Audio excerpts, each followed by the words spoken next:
Well, I pretty much retired the show last year, but I decided to bring it back this year for the 2019 UFL season.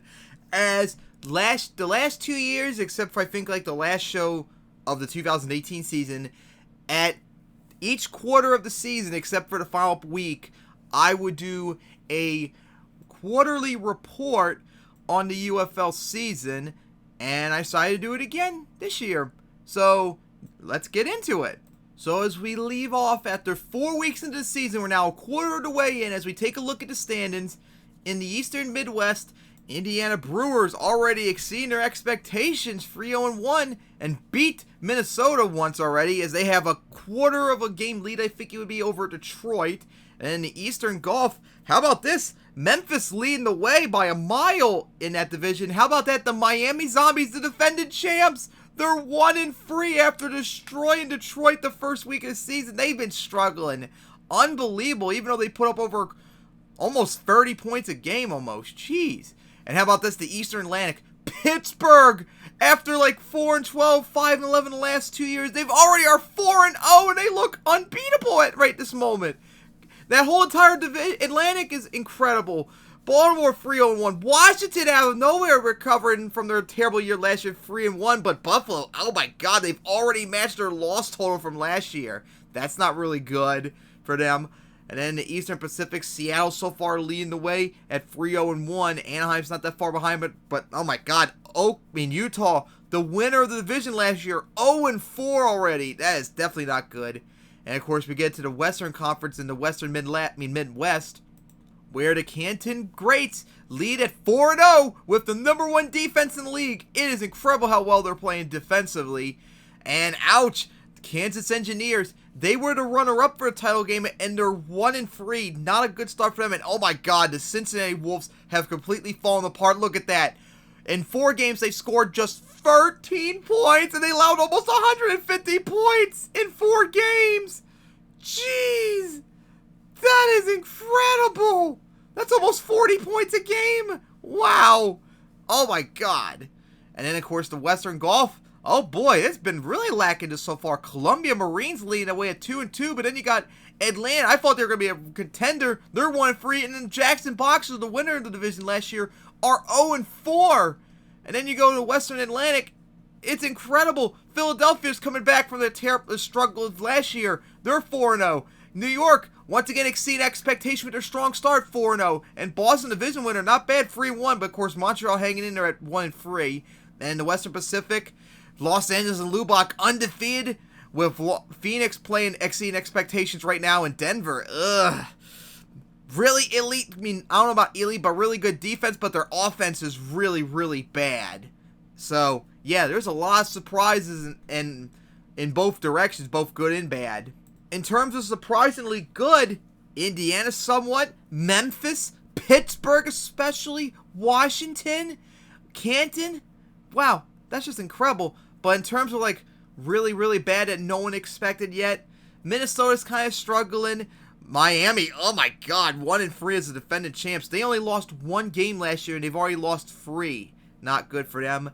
Buffalo, 4 losses already. They've already matched their loss total from last year. Utah, already 4 losses. That's not good. Cincinnati, wasn't expecting much, but oh my God, they are like one of the worst teams in NFL. Not just right now in the UFL, but they're like playing like one of the worst teams in decades in terms of professional football. Jackson, division win last year, 0-4. Denver kind of struggling too. And I've noticed so far, it looks like, unfortunately, UFL starting to become more like unbalanced. Like teams like dominating in unbelievable categories, but the very bad teams like Cincinnati are like getting to the point where they're so bad they're like new expansion. Well, not new expansion teams, but like professional leagues, new professional leagues, or like teams like back like in decades and decades ago, like past like World War II era, even beforehand level bad. This is like atrociously bad level play that Cincinnati's doing.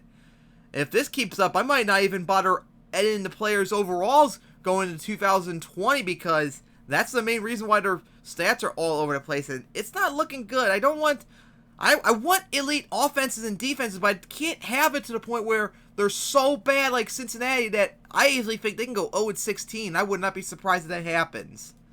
But we'll have to wait and see. But anyways, now we get to the playoffs. As we see right now in the Eastern Conference, Pittsburgh has the number one record at 4-0. Then Seattle at 3-0-1. Then Indiana at 3-0-1, and Memphis at 3-0-1. And then it would be Baltimore and Washington with the wild card spots. And in the Western Conference, it's Los Angeles with the number 1 seed, Philadelphia being number 2. And then Canton at number 3, Columbia at number 4, and then New York with the 5th seed, and Lubbock with the 6th seed. Wow. 5 undefeated teams in the Western Conference. Wow, that's incredible. So for the playoffs on the Eastern Conference side, first it would be Washington and Indiana. I think Indiana will get that, which sets them up at Seattle. And then Baltimore at Memphis. I'm not fully sold on Memphis yet, so I think Baltimore get that, which sets them up at Pittsburgh. And then Baltimore-Pittsburgh, even though Pittsburgh's playing really, really, really good, I'm not fully sold on them yet. So I think Baltimore would pull off the victory on the road again. And then Indiana at Seattle. I don't fully trust Indiana yet deep into the playoffs, so I think Seattle will get that. So the conference championship, Baltimore at Seattle. Seattle destroyed Baltimore, and they're playing pretty good right now, so I think Seattle actually can get it. Win the Eastern Conference championship. And in the Western Conference, first off would be Lubbock at Columbia.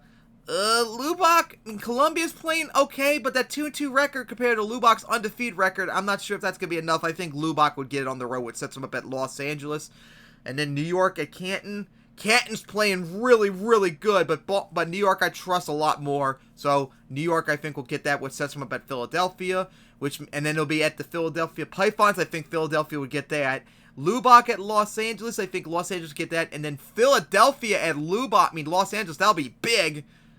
But I think Los Angeles, being the better team right now, would get that. So the 2019 UFL title game would be Seattle at Los Angeles.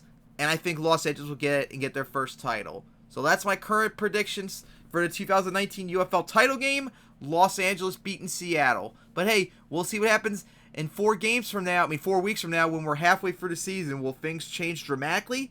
Or will things be the same? We'll find out. So tune in for week 8 when I do the halfway report. And then by then we'll start maybe doing weekly reports after each week about playoff elimination and clinching scenarios. See you guys then.